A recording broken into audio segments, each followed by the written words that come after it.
Let's pick up from where we left off in our last video. We had another hour until our next planned location, a drive through part of the much acclaimed scenic route of Glencoe, and we wanted to put some more miles on before we found a place for lunch. So we jumped back in the car and left the Commando Memorial and Spean Bridge to hit the road again. Unfortunately, our dash camera's battery died before we barely got out of the parking lot. Luckily, we had another dash camera we were able to swap into the mount quickly, so we did get some footage from our drive there, as we passed through a number of villages along the way. Here's a little bit of that drive. Dale will put up some of the names of places you'll see, so you can check Google Maps and see where we were.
Finally, we reached Glencoe.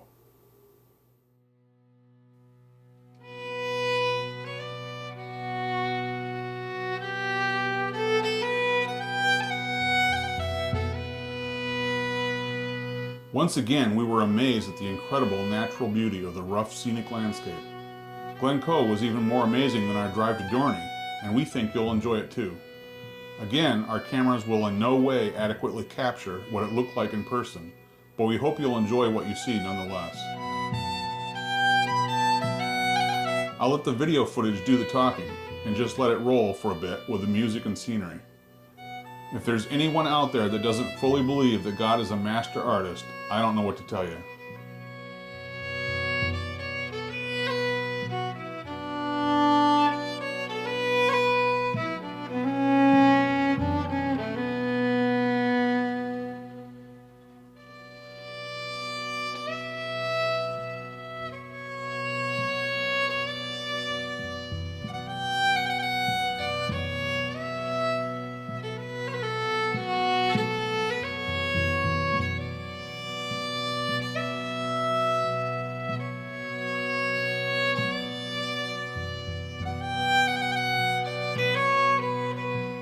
While it is a beautiful drive and there's a lot of great scenery to see, it was also quite terrifying for me because the lanes were extremely narrow, it seemed, and you were on the edge of a mountain the entire time with buses coming at you and traffic going fast. I believe we were passed at least once.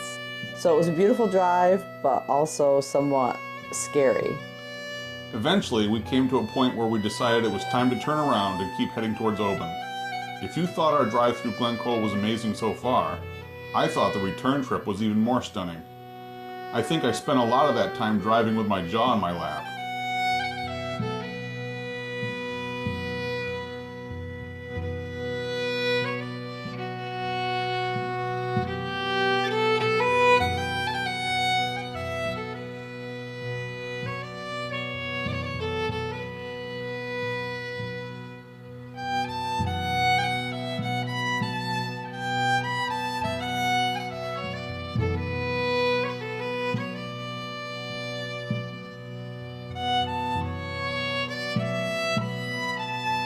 Aside from the terrifying aspects of the drive, it is definitely worth your time to see the scenery and beauty all around the area of Glencoe.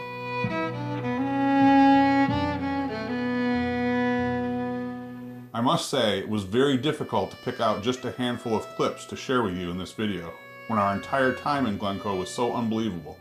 For those of you who may be interested, I'm putting together a separate playlist as time allows that is just our complete driving footage from each day with music and no talking, only the beautiful scenery to enjoy with nothing cut out.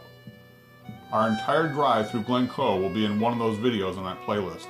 So, if that interests you, keep your eyes and ears open later this summer when I announce the release of that driving playlist.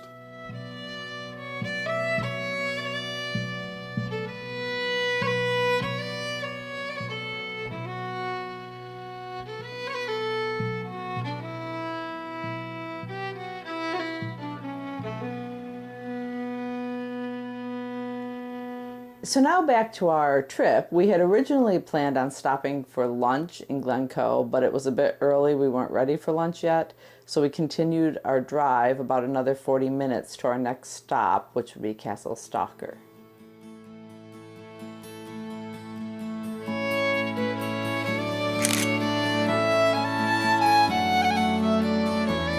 This is a 4-story tower house built on a tidal islet in Loch Lake in the county of Argyll.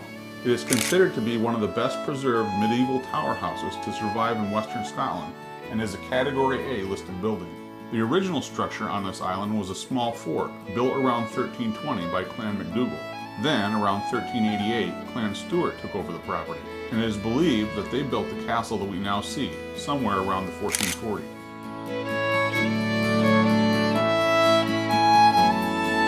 Once we had spent some time looking out at the castle, since the viewing point was also the home of a gift shop and cafe, we decided to grab a bite to eat before heading out to our next stop. I got a muffin and my Americano coffee, and Dale got a Teddy scone on a roll and a deluxe hot chocolate, complete with whipped cream, marshmallows, and malt balls. After that, we visited the gift shop and bought a few items for family members at home. Then it was off to our next castle, Dunstaffnage. This one being another one that we could visit inside.